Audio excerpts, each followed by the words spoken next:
We're pretty pleased. If projects are behind at all, they're behind by a week.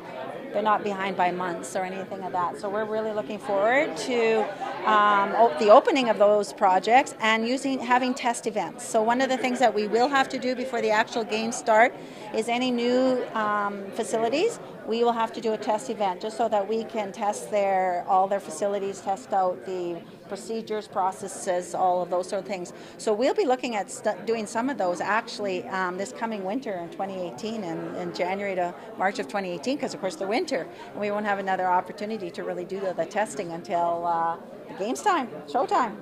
Obviously some crazy weather this week. Has it had an effect at all? Or? No, I haven't had any reports of that. I mean, the tree's down. It's a good thing. I kind of laugh. It's a good thing. Part of our sustainability plan and our legacy plan is to plant some more trees. and so we'll be probably helping out with that a little bit when the time comes. But no, it doesn't sound like there is a lot delayed because of it. Excited to say that everything's on time and on budget. We had projects that started a bit earlier than others because we knew they were going to take a bit longer. One of the last areas that we're really diving into now is out at Canyon. We've finalized the design. It's always an interesting process when you work with multiple partners. It's one thing when you can go in as a city and sort of build away and just do what you want, but in this particular circumstance, it's not just what the city wants, it's what meets the technical specifications for the games. You've got to work with the national sport organization. And then, of course, we want to work with our local sport organizations to make sure that there's a lasting legacy for them. So it's been a great process, and we're excited to say that so far, everything's right on target. Yeah, we are on time and on budget, and today was the launch of our community video identifying the specific Canada Games projects, and as part of our accountability, wanted to give an update to the community in where we're at in terms of our construction schedule.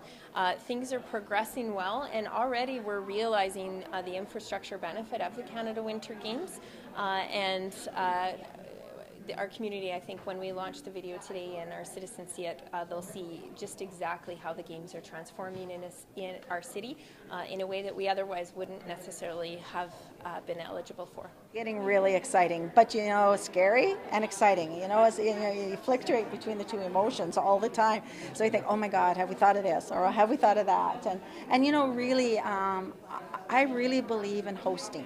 This is what we're going to do. We're going to bring Canada into our community and we're going to host. And so that's kind of the message that's come down from our board, and we talk about bold spirit and we talk about engaging people, and that's really what we want to do. We really want to host, and these facilities are a way that we will really be able to truly do a bang-up job in hosting these games for our nation. You talked about obviously the facilities legacy, but there could potentially be a funding legacy moving forward as well. Yeah, we're really excited. I mean, we always you always hope and you plan in your budget to have an extra. You always have a contingency. You always hope that you can take that contingency and transfer that right into a legacy fund that sport and culture will be able to access, and maybe we can leave some money for athlete development. There's a lot of ideas out there. We will nail down those ideas before we're done.